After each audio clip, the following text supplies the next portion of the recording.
Hello everyone. On behalf of the Victorian team at the Institute of Architects, I'd like to offer you a warm welcome to today's Lean-In Inclusive Futures Best Practice in Adaptive Reuse.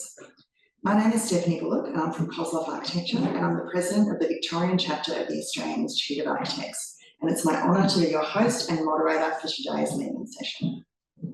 We're joining from across the country today and we acknowledge with deep respect the traditional owners of this land. We acknowledge that it is a privilege to stand on country and walk in the footsteps of those before us, and we pay our respects to elders past, present and emerging.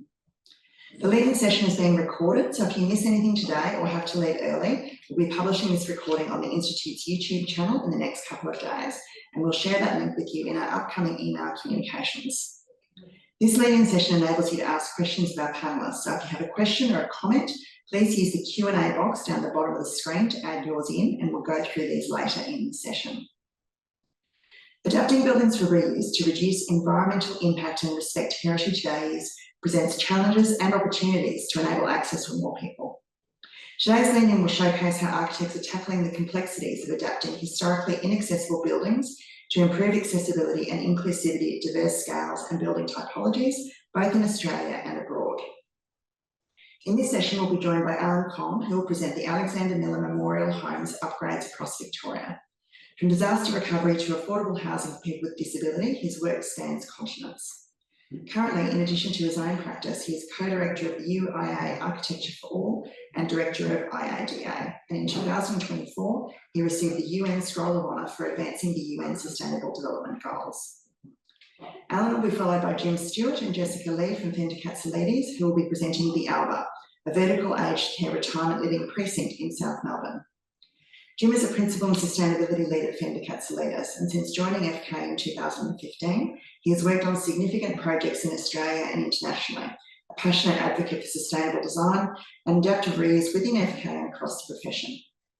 Jessica is a principal at FK, leading the Brisbane studio with a focus on seniors living and adaptive reuse.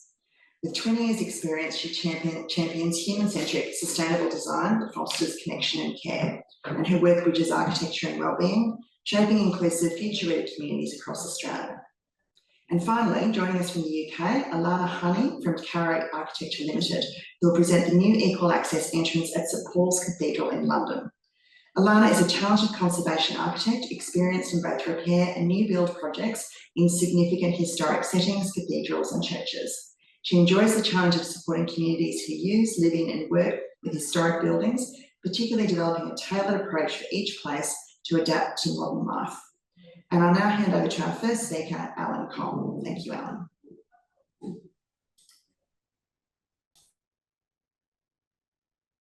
Thanks, Stephanie. Can you hear me all right? Nope. No? Okay, I'll keep going. I acknowledge my Palawa ancestors and the Wathaurong ancestors and traditional owners of the land here I live on and work on down at Bellarine.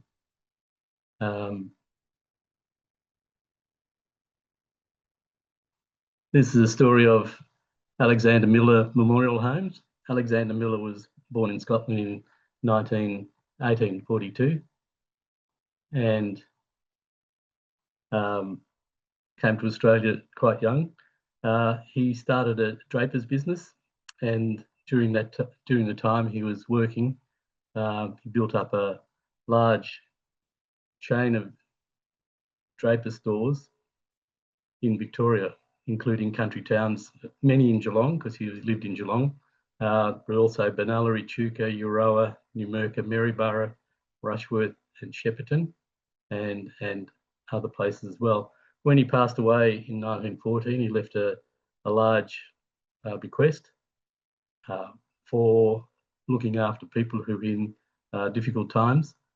The Miller Trust recognised that after the First World War, there was a lot of single women who needed housing, and so they were the first lot of people who benefited from the Miller Foundation. The sites around Victoria, you can see here mostly in Geelong area, and then further west We've got Ballarat, Castlemaine, Maryborough, St Arnaud, and then they had Kaniva, Pyramid Hill and Charlton. To the north, they had Shepparton, Euroa, Benalla, Numurkah and Rushworth. And in Geelong, Manifold Heights, Belmont and East Geelong. And then there was a new site that was bought during this project at Highton, and other sites, McKillop Street in Geelong, Fraser Street, Packington Street, and in Geelong West were also part of the Miller Trust. The sites in green are sites that were either sold prior to this starting or were sold as a result of our analysis of the projects. They're mostly sold either because the sites were just too difficult and too small to alter to become suitable for the elderly homeless people. The two of the sites, Ballarat and Benalla, were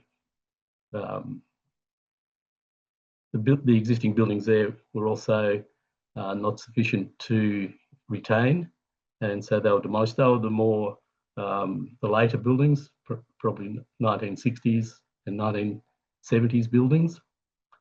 The ones in red are all the original 1920s buildings that were probably emblematic of the Alexander Miller buildings. So this is a typical Alexander Miller duplex. It's a Federation style. The original architects were Buck and Laird from Geelong. And I also note that the owners of the property and the managers of the trusts is the ANZ trustees, and Winteringham Specialist Aged Care are the managers. So the note here is that the planning of the Alexander Miller buildings were around courts, similar to the American West Coast or even Asian villages like Chinese courtyard houses. Now I'm going to be building through the slides pretty quickly, but as Stephanie said earlier, you'll be able to go back and have a look at them in more detail if you choose.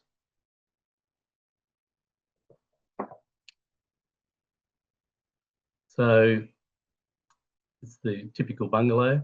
This is the typical plan. I don't know whether that's the point, okay? The 4 bedrooms, or the duplex has two rooms, and then had a little scullery at the back. The saddlebags on each side were additions in the 60s to bring outside bathrooms inside and make it more habitable. And you can see it in the side of the photo on the right, upper right. But by the time we got to the 2000s, these were not suitable for their use with steps and small spaces. So it was elected to rebuild them all. While we're trying to figure out how to pay for all this, conveniently the GFC came along and provided the funds that we needed to have to rebuild all these sites. So this is the original site around the courtyard. You can see the courtyard with the saddlebags off the side. And then in our proposition, what we did for this, we took these saddlebags off the side and converted the front 2 units into one unit, and then had new facilities, kitchens and bathrooms off the other pairs of units as you go around the site. The hardest part on this particular site was not the renovation of the buildings inside, but how to get access to the buildings from the outside. So, and this was a high-rated heritage building, so we couldn't adjust around the landscape around to help get access to the buildings. So you can see just a few. You can see just a few of the ramps and handrails in the back there. So the next site is Manifold Heights, where the typical buildings there, the red brick buildings on Manifold Heights, and you can see the horseshoe-shaped site planning. One of the things I enjoyed on the project was that feeling like you're treading in Buck and Laird's footsteps to see how they manage the site planning and all those things, which was really terrific. Here we extended the buildings to the side with the living rooms and then the bathrooms and bedrooms in the old part of the building, and we inside the horseshoe we put 5 new units. So we got we've got units below and units above. So that's how they see from the street now. And then Colburn Avenue was similar with the archway apartments. They had the saddlebags in between the apartments, and then we inserted new living areas inside those. The access again was from the street, but on the uphill side, so it was easy to get access through into the buildings and such like this. So what I think should be obvious is, or shouldn't be obvious, is how we actually provide all the accessibility. So it's a non-obvious arrangement. This is in Ballarat, again the horseshoe shape, and these were all demolished and rebuilt. We increased the number of units on the site from 10 to 14, so improved the yield. So Castlemaine was also a site that was completely demolished and rebuilt in Castlemaine. So the Rushworth ones were very, very difficult to work with. They had small sites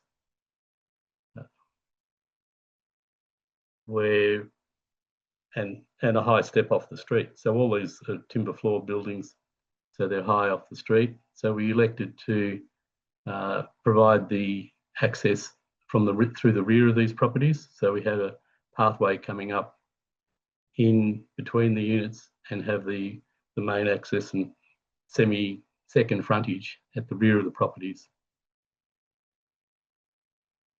So you can see how high off the ground they are from the street. The St Arnaud ones, they were a lot simpler, pretty straightforward, because the land was suitably sloped, and here we demolished 1 unit and then renovated the rest. All the units were 6-star energy rated by the time we finished it. The main feature of this site, I think, is the fact that we created a whole lot more landscaped area in order to shade all the buildings and the outside areas during the summer. The cute one at Euroa, again the horseshoe shape, and this one was a little simpler because we had more space around the buildings to work with, but again we had to work with the change in level coming from the street and from outside back into the buildings. So here we got the small little saddlebag off the side. The only extension to this was the kitchen and bathroom. So we had, here we could have access through the front of the building because it wasn't state listed heritage on this one. I think it's listed now though, after we did the renovation. And we were able to get new access from the new garden paths back into the side of the building, into the front of the building. So made it much more accessible. But you can see there's no obvious signs of having accessible buildings here.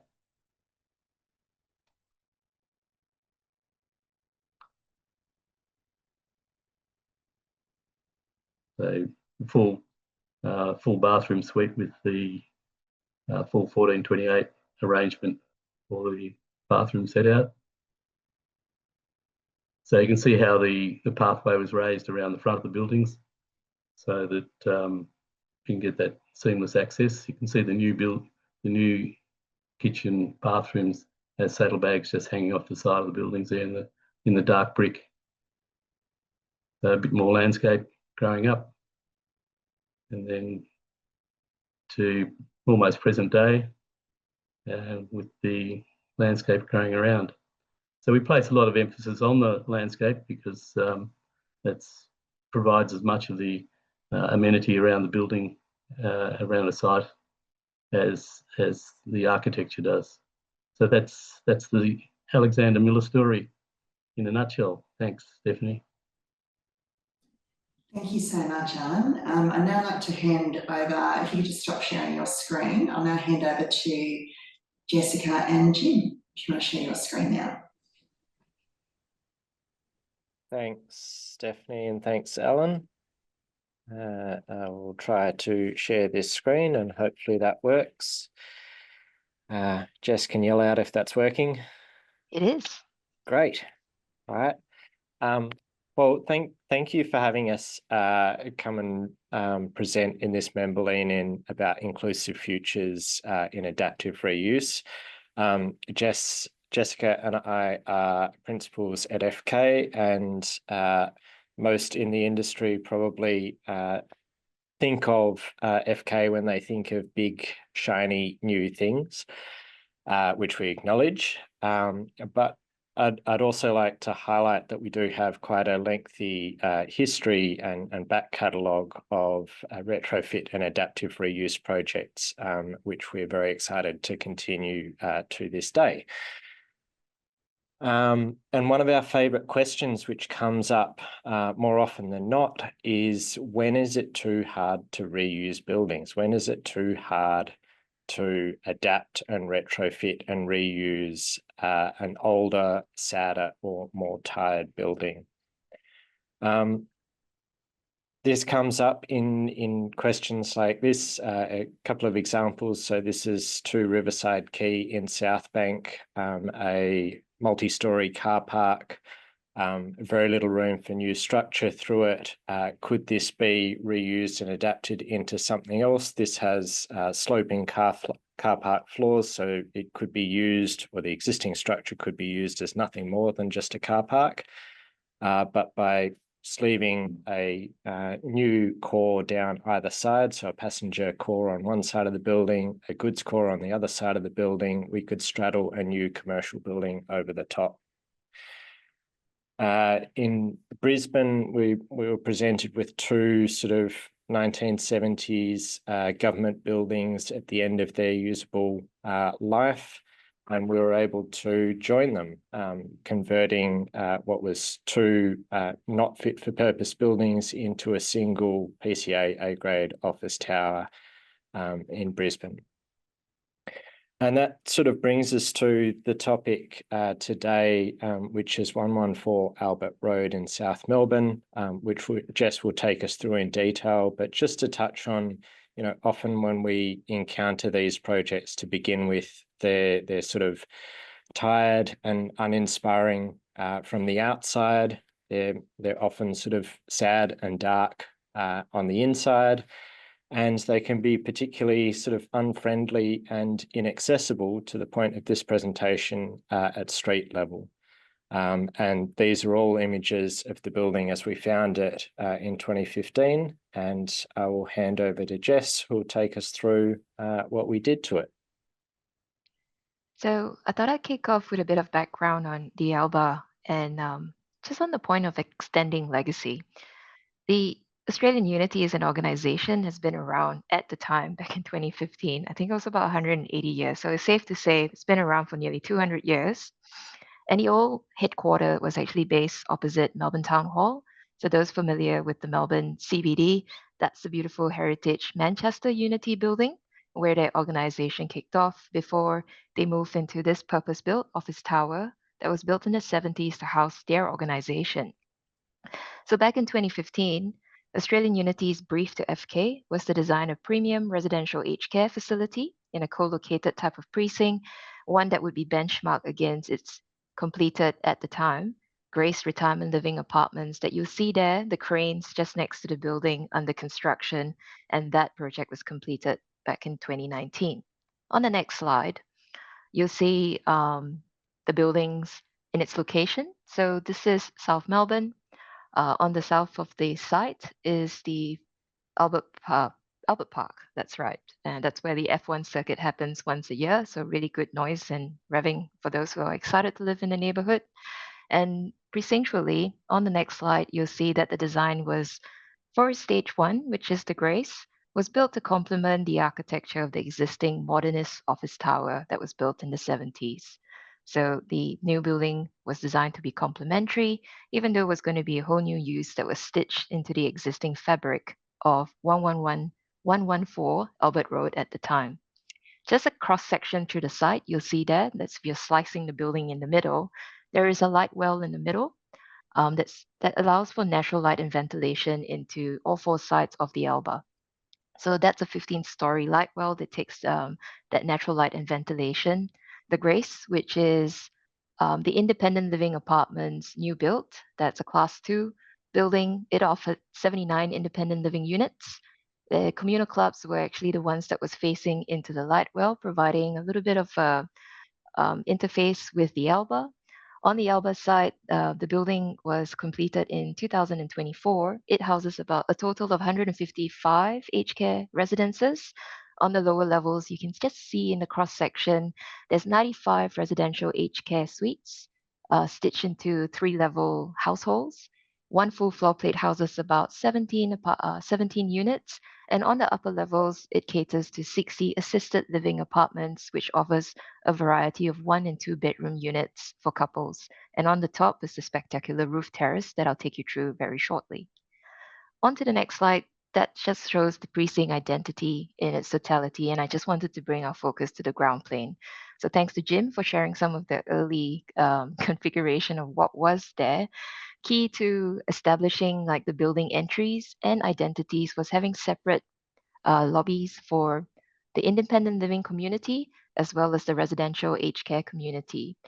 Within the upgrades to the ground plane, just in the middle there is where we've inserted a new cafe, and that cafe tendency is very much open to the public, but also becomes a bit of a front door and community engagement from the inside community that lives here, as well as the wider community in South Melbourne. New curb ramps were installed on the front of the building entries, which takes us to our next slide, showing how that 1.5-meter transition that used to be there on the section of where we started back in 2015, taken down because we had the car park lobby below. We were able to sacrifice the half level and cap the new floor slab down to make sure that it was on grade to be accessible from the street level. And you can see here today, that is the creation of a flush transition from your front door, street level, a little bit of, well, the landscape. This was winter when that photo was taken. I really think we do need a new photo where it's much greener. And if you're ever there now, there's a lot more activation with the cafe. All the plants have grown. And that's the little urban art like integration there of a beautiful artwork, which has First Nations narrative with the front door of the Alba. So taking you through the floor plans as we go up the building, just to give a bit of context to the original building that we started with, this is the old floor plan with a center core, column grids, I think at 5.5 meters from memory. So the total frontage of what you see on the Albert Street frontage was about 22 meters across, and it was a 50-meter deep building in its depth. In our replanning of the floor plan, this was the residential aged care conversion on one of the interstitial levels between the 3-story households that was created. So we've cut some new openings in blue that you can see in the plan, and this was very much to create that vertical connectivity in our community. And existing columns was respectfully kept, obviously. It was a lot of negotiation with our structure engineers to make sure we were allowed to cut out some new penetrations. And on the left-hand side of the plan, that is actually the north-facing facade with views to the city, where we had a blank precast wall facade that we introduced some new openings as well to create that natural light and ventilation into terraces or windows into the apartment units upstairs. So taking you to the next floor plate there, that is the upper level apartment plans, where we had 12 units per level. of assisted living apartments. And highlighted in blue there, I guess it's a bit of a reverse concrete profile plan that we had to think about with existing floor slabs. Instead of setting down to get your flush transitions, our team had to look at carefully stepping up and adding some leveling screeds, gentle ramps, and transitions to make sure you're not getting that whole ramp and uneven, undulating sort of slabs across the entire floor. So moving on to the next level, this is our favorite title, domesticating in a commercial floor plate. It's not that the commercial floor plate was very wild, and it's very much about making it a very residential feel to the space. When working with commercial buildings, and because it was built in the 70s, we actually had quite a residential or domestic scale to the building already. We had a floor to floor of 3.3 meters floor to floor, which is not unusual to apartments today that we would be building at 3.2 floor to floor heights. We had four existing lift shafts, two of which was dedicated to the assisted living units, whereas the other two was dedicated to the lower levels of the residential aged care. So they were managed through a destination control system with the reapplied lift systems. The other advantage of having a smaller floor plate as well in a multi-residential aged care typology was we did have shorter corridors to navigate. And you think about it, you're not really walking more than 6 units to get to your front door if you were living in the corner units of the floor plate. Taking you through some of the interior light views, very key to the re-establishment of a commercial tower into one that is domestic or residential in use was creating home-like environments. All the glazing was replaced from what was installed in the 1970s. It was dark, it was tinted, it was single glaze. Part of our ESD upgrade was getting new double glaze windows with high VLT. This is a residential kitchen that was in the previous slide, and this is our residential dining spaces that was looking down into the Albert Park Lake, shared by the residential aged care community. And moving on to the next slide, these are some of the warm and natural neutral palettes that was introduced into the aged care suites. Full height windows where we could, just to get that whole visual access. If you're lying in bed most of the day, that was making sure that you're getting that access to nature and natural light. And moving upstairs, we had to make sure that common areas was comfortable, highly accessible. This image on the left-hand side was our walking loop that was introduced on the top level of where the restaurant is and the outer terrace. Because the floor plate stepped in, it used to be the old plant room of and the conference center of the old offices. We were allowed to have like a good, little walking loop that was created indoors if it's weather's a bit cold or rainy, and outdoors as well if the weather is well, then you can walk around like your rooftop.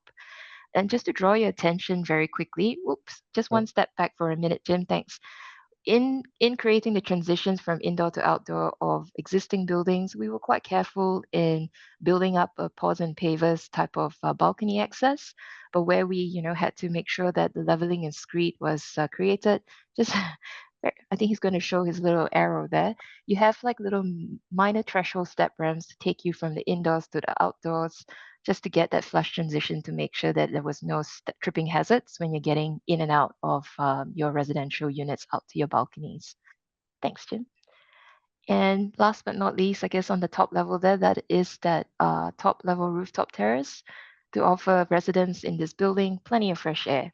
So to the north, you get views of the beautiful CBD of Melbourne, and on the south, even better views to the Bay and Albert Park. Thanks, Back to you, Jess. Jim.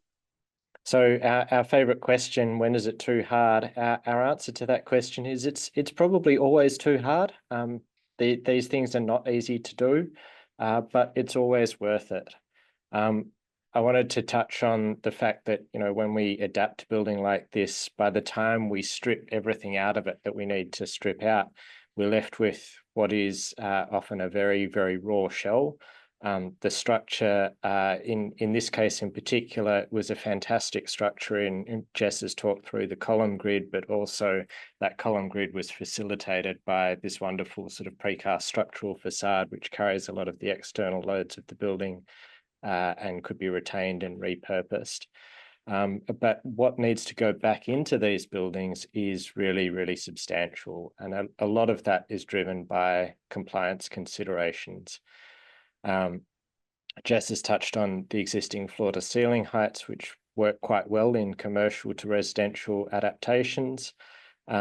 But the conversion from class 5 or class 6 to class 9B triggers full building code compliance, which means that we need to upgrade all of the structural stability systems to meet the earthquake codes that weren't in place when the 1970s structure was originally built.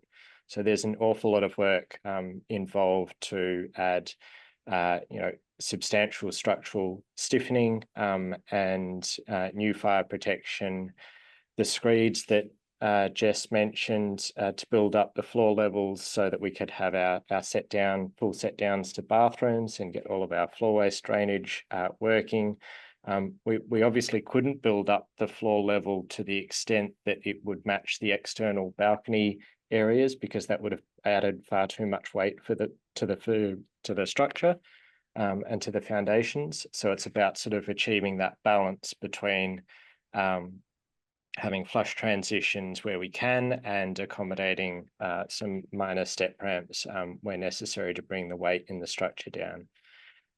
There's still an awful lot of additional concrete and steel that's had to go into a building like this to make it fit for purpose and compliant with all of the latest codes. The image on the left just gives you an indication of the additional core strengthening that went into cores and columns. So this is reinforcement that's on top of the original core wall before all of that's infilled.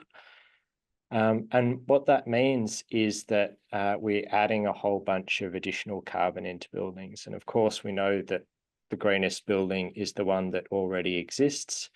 But we have to acknowledge that even just saving and adaptively reusing and upgrading these buildings has a significant impact. So this conversion added about 1,800 tonnes of embodied carbon to the overall structure. But to put that back into context, the saving by retaining the existing structure was about 3,300 tonnes. So there's a total sort of 65% reduction in embodied carbon by adapting and reusing this structure for a new use. And then beyond just the environmental savings, Australian Unity have commissioned a bunch of research into the social value generated by this project. And everyone's windows in front of this, but since the opening in 2023, the precinct has been estimated to contribute $66.5 million in community and social value. And that comes back to job creation. It is dedicated, purpose-built, residential aged care living in a really, really tightly or difficult to develop area, very close to the Melbourne CBD, very well serviced and well located to parkland and public transport. But most of all, we've taken a building that was 50 years old near the end of its design and service life and given it another 50 years. So thank you. Thank you so much for another fantastic presentation, Jessica and Jim. And I'd now like to hand over to our final speaker, Alana Honey, who is joining us from the UK. Can I share your screen, Alana? Hello.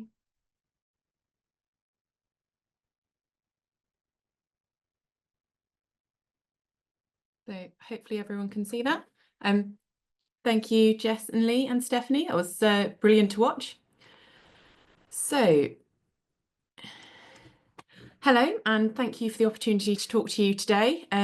This is about the Equal Access Project at St Paul's Cathedral in London. So slightly older, rather than 1970s, this is 1700s. So my name's Elena Honey. I'm a senior conservation architect at Caro Architecture Limited. We are a conservation practice based in London and Cambridge, UK, working all around England and Wales. We work on a number of churches and cathedrals as well as a range of other historic buildings, with a focus on both conservation and careful new design in heritage settings. Much of our work involves adapting historic places to meet 21st century needs, much like both of the talks we've had this morning. Afternoon for you guys, isn't it? Often providing a sustainable future by decarbonising and enabling climate resilience, and also with access improvements, such as here, the St Paul's Equal Access project I'll talk to you about today. So a select few projects of our other work shown here. So conservation of highly intricate painted ceiling at St Mary Magdalene in Paddington, feasibility studies for access improvements at Powers Castle, that's in the bottom, recently completed PV solar panels on King's College in Cambridge, and York Minster, where we're carrying out a number of both sustainability and access improvements, both on the Minster itself and the wider areas in the city. So, as part of Caro Architecture's appointment at St Paul's Cathedral, our work ranges from minor repairs to major capital projects such as the Equal Access project. The Equal Access project is a new main entrance to the cathedral, located at the north transept, whereas the traditional main entrance is the west front, and it allows permanent step-free access for the first time since it was built in 1711. So Wren himself, while he was still working in his 80s, had to be hoisted up in a basket to inspect the last stages of work. So perhaps he should have put a ramp in then. The project is a culmination of 20 years of data gathering, research and consultation to consider how to create equality of access in this highly sensitive and internationally significant context. So St Paul's strives to be a place for all, regardless of faith or mobility needs, but the incredibly significant and high-profile setting required very careful consideration of any change.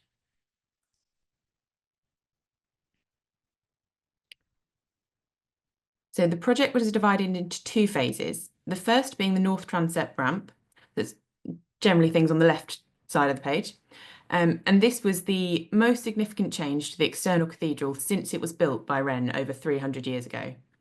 So this was two sinusoidal ramps either side of a central staircase. I think I've actually gone 2 slides further there, then probably need to see these ones while I'm talking about this bit. So I'll talk about the detail a bit more later, but the physical challenge of this is no small feat. The total rise is over 2 meters. So anyone who's ever designed a ramp knows how long this would need to be, and anyone who's ever used a ramp knows how difficult that would be if it's badly designed. Phase 2, so on the right-hand side, this was the inner portico, extending that accessible entrance into the north transept inside the cathedral with exceptional visitor welcome. So the ramp leads to this new finely crafted timber portico. Together, the portico and a new chapel within the cathedral also form the National Remember Me Memorial for those who died as a result of the coronavirus pandemic. The ramp was constructed during the pandemic, completed in 2021, with the portico following shortly afterwards in 2022.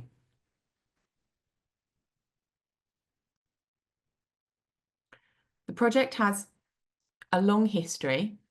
I'm struggling with my scrolling here. There you go. Long history which involved extensive consultations with planning and heritage regulators, as well as with local access groups to ensure exceptional accessible design. So Martin Stancliffe was the previous surveyor to the fabric and began the concept design for this over 20 years ago. It was initially envisioned by the late John Penton OBE, who was the access advisor at the time. And it should not be forgotten that their cathedral-wide access improvements and proposals such as this new entrance were really very bold for their time, and they've paved the way not just for acceptance of change by regulators and stakeholders, but for the demand for change that perhaps we take for granted today. These early designs led to a prototype ramp which was put in place for the 2012 Paralympics. So this is the timber ramp that you can see here. This remained in place for several years for testing and is a key part of our consultations, and it assisted the team to refine the design, but also had a twofold impact by being such a physical presence. Firstly, regulators and the public were able to get used to the idea, and secondly, it proved the as yet untested demand for the ramp. This turned out to be so high that at the end of its life, a new temporary ramp had to be installed, and then relocated during the construction works to ensure there was no time whatsoever without some form of ramped entrance. Feedback from this prototype led to design changes alongside meeting the evolving best practice guidance and regulation for inclusive access. For example, the whole structure was made larger, the lack of handrails was addressed, and a lot of people also asked when we were going to build the other side. There were also several prototypes of the inner portico. So shown here, we've got full-scale models of the ticketing kiosk, which were tested the ergonomics and the usability for both staff and visitors.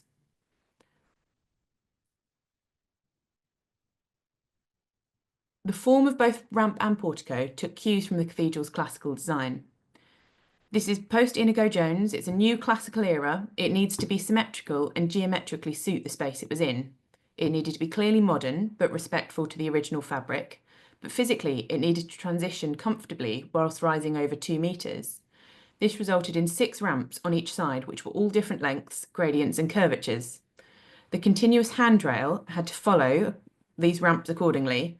And just to demonstrate the complexity, each of the 96 spigots which hold the handrail up were all different dimensions. So I spent quite a lot of time on that spigot schedule. The whole shape was really carefully set out to ensure it met ergonomic dimensions for users within the tight constraints of the site. And the physical space only allowed a ramp of 1.2 meters. Ideally, we would have at least 1.8, if not 2 meters wide. So rigorous testing and careful design of the landings were required to ensure this was physically usable. The symmetrical design gave us an option for up and down routes, so that was actually quite helpful here. And as well as the ramp, the new structure included new shallower steps with a central handrail. To complicate things, these handrails, including their lighting, had to be removable to allow the get-in for equipment such as grand pianos for the orchestra and major concerts. The portico similarly takes its cues from the cathedral building. It was viewed effectively as furniture, but on an appropriately grand scale within the stone interior, and therefore designed in timber, like the choir stalls and the other internal porches are, and the 1860s Penrose porch, which stood in the same place before it until it was bombed during World War II. The team sought to draw on the timeless architecture of the cathedral while speaking quietly of the contemporary, recognising, respecting, and celebrating afresh the architecture of Wren's masterpiece. Wren used the classical orders as a language to enable human scale within such a vast setting. The structural forms and decorative details step down until they reach the memorials and the joinery of the church floor. So this is where the portico sits within, and it echoes this with subtly modern designs in classical proportions. Like the ramp, the portico also had to work hard physically to perform on a number of different parameters. It had to allow for both entrance and exit, queuing, ticketing, milling around, whilst enabling a clear and safe route, particularly for those with additional access needs. In addition, the portico delivers visitors much closer to the heart of the cathedral than the traditional west entrance, so the lighting and acoustics were carefully considered to ease the transition from busy London streets to the quiet of the inside of the cathedral.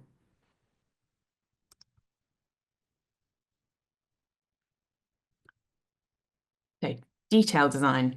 To meet these complex needs, each part of the design had to work very hard, and this came right down to the detail. The fluting on the masonry helps the stone weather gracefully and disguises the inevitable knocks and bumps that it will get. Internally, similar fluting references the Baroque details of Wren's interior, but provides practical purpose as part of the acoustic design. We strove for the best possible inclusive practice within the constraints of the existing building. Throughout the process, the elements and design as a whole were reviewed by the cathedral's accessibility advisor, Martin McConaughey. For the ramp, we produced detailed design drawings covering a matrix of access features. A total of 32 different elements covered ramp sizes, handrails, visual contrast, lighting, and so on, which were interrogated against national standards and best practice in the UK, showing both where we met and exceeded standards, but also where we were unable to. There were some areas where compromise was required, and this was never without serious examination. On the ramp, for example, there's no tactile paving because it could not be provided correctly in the space or consistently to the surrounding area. There's no other tactile paving in the cathedral grounds. Also, the number of international visitors and the fact that there are no international standards for tactile paving was another consideration. Within the portico, we were similarly aiming for high inclusivity whilst balancing the needs to climate control. For example, with optional entrances, swing, rotating and sliding doors. However, one area which presented us with difficulty was the flooring. Both the outer porch and throughout the interior of the cathedral, the floor is high contrast black and white checkerboard marble. Wren's design did not consider visual impairment or overstimulation. Perhaps he just wanted the bishops to process diagonally. But short of changing the floor of the entire cathedral, we determined that consistency was the most appropriate response. With careful consideration to the tactile transition from the slip-resistant external paving to a lower resistance stone towards the top of the ramp, this mediates before the low slip resistance of the marble. So, material selection. Carefully chosen materials emerge from meticulous research and sample review, rigorously assessing this complex, highly sensitive heritage setting. St Paul's own net zero ambitions also strongly informed the design. The thermal performance of the porch is critical, not least for keeping the organ in tune, but we also focused on minimising the embodied and operational carbon of the new structure. Hence, the glulam timbers frame, when steel would have been preferable for engineering purposes. Oak was sourced for this from UK forests, some of which are the same forests which Wren used, with full traceability. Another key sustainability principle was designing for the long term, with high quality and resilient materials, but an adaptable design to suit a changing future. There may come a time when the ramp is not needed, as designing for access moves beyond what we can imagine today, in which case it can be carefully removed to reveal the historic steps intact beneath. We felt it was incredibly important that the philosophy of equal access is demonstrated and apparent in the structure and materials. The size and the permanence of the ramp, using the stone which Wren used, selecting the stone here in the Isle of Portland, and the impact of the symmetrical structure. This clearly shows that it's the entrance to the cathedral, not a secondary route. And it's practicing what it preaches, that inclusivity is valued here.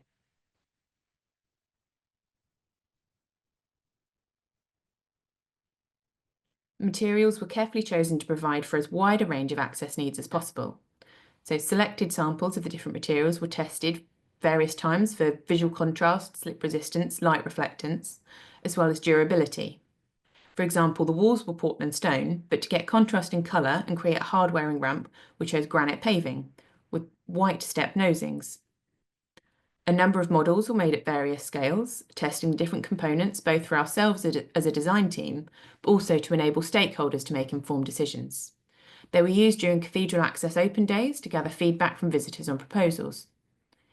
In various ways, we sought to ensure that the project enhances user experience through appropriate use of scale, form, colour, materials and light.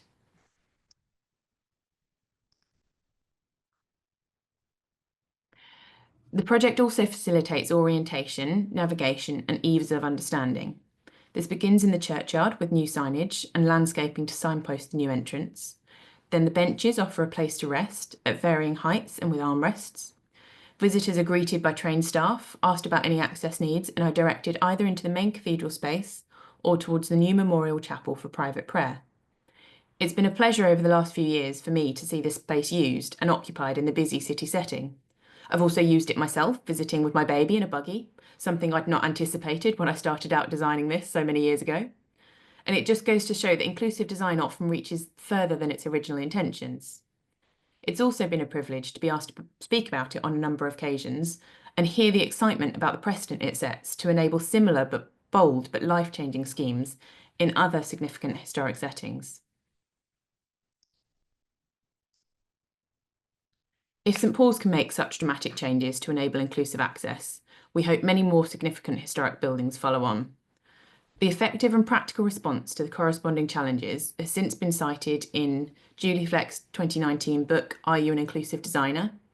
Been exhibited across Europe and now Australia. We hope the impact will be wide-ranging and long-standing. The project demonstrates that carefully designed adaptations for equal access can not only be permitted, but can in fact enhance these buildings as a whole. The legacy of the project is therefore not only to St Paul's Cathedral, but it paves the way for carefully designed inclusive adaptations to enhance other historic significant buildings. Thank you.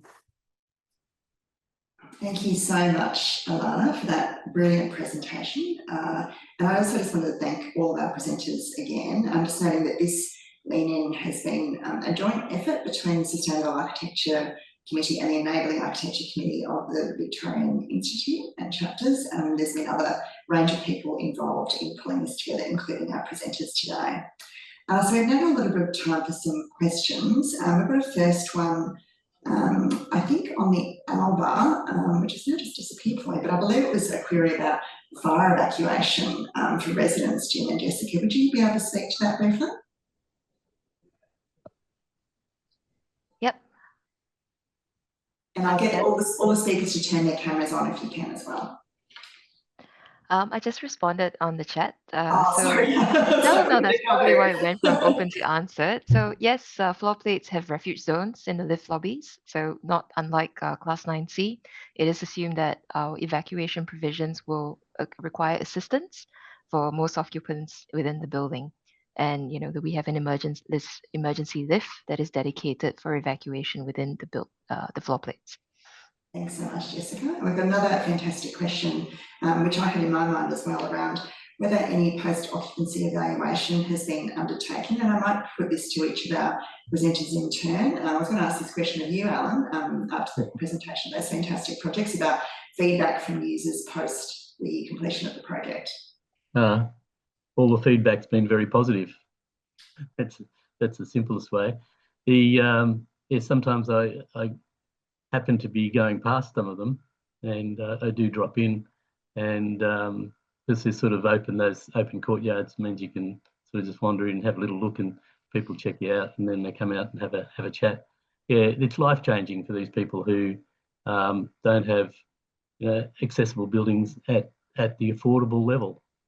So more often affordable housing is not accessible, and so becomes problematic and extreme health problems, really. You're in and out of hospitals for all sorts of things that wouldn't happen if you could have a accessible home. So yeah, they're all thrilled, basically. Wonderful, thank you, Alan. Jessica and Jim, did you want to provide any comment on post-occupancy evaluation for the ALBA? Yeah, so a little bit like Ellen, we do get the feedback from just walking back into our buildings. And this is a couple of our retirement villages that we've finished with Australian Unity in the past. Often you're there on maybe a quick inspection or something with our village manager, and you get waylaid in the lift going, and they're usually very proud of their new home, and they're excited to sort of share like their homes.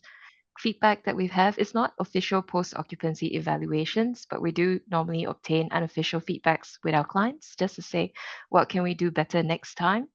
And it's the little things that we'll get feedback on, like joinery provisions. I like my handles to be a little bit, easier to grip. Or sometimes we get feedback on just the practical things. I need, a proper cutlery drawer. And some of it are quite personal because it's their home. And some are a bit more overarching in terms of access to the communal areas and how big is the space versus like that whole scale of being in large spaces when it's not fully occupied versus being in communal places that's a little bit more tailored to smaller groups. So we take this feedback from our first retirement village with AU. This was in Drummond Place, where we designed this beautiful 500 square meter flexible open space with groups of living lounge and dining zones. And when we went to the Grace and the Alba, we were much more conscious about creating smaller clusters with the flexibility for larger and smaller groups. Because when you're, co-living in homes with other groups of people, that's not just your own family. You do want that flexibility of having spaces to find your own retreat spaces and and your own groups of people across your vertical community. So those were the feedbacks that we got. Fantastic, thank you, Jessica. And Alana, and you also used the phrase life-changing in your presentation. Anything else you'd like to share in terms of sort of post-occupancy feedback? So I was actually asked this question a couple of weeks ago, and I haven't gone away and found the answer, but we did used to take information about how many people use the lift or how many people use the temporary ramp, just to try and gather some numerical data. And that was so helpful in getting this through the planning requirements. I don't actually know if the visitor staff are still collecting that, and I need to find out. But similarly to the others, my office is in this building. I walk past every day. I see how it's being used. One of the things that I was actually quite concerned about is I used to sit and eat my lunch on these steps because it was sometimes it was shaded from the weather, and there was plenty of space. But it's lovely to see these benches they're full every day, and I sat and had my lunch there yesterday. So it's we in the same way it's informal, but I really think that we overlook post-occupancy evaluation, and we should do far more of it than we do.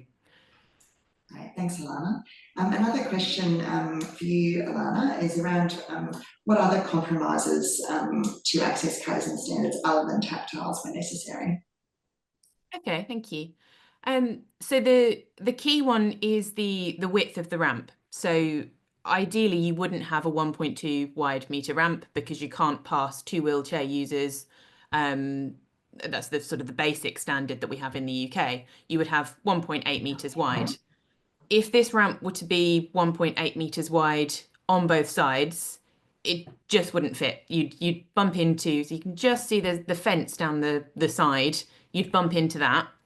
And there's sort of listed trees on the other side. Having the 2 ramps enabled us not to need to pass. You'd have an up and a down route. And that was one way that we got around there.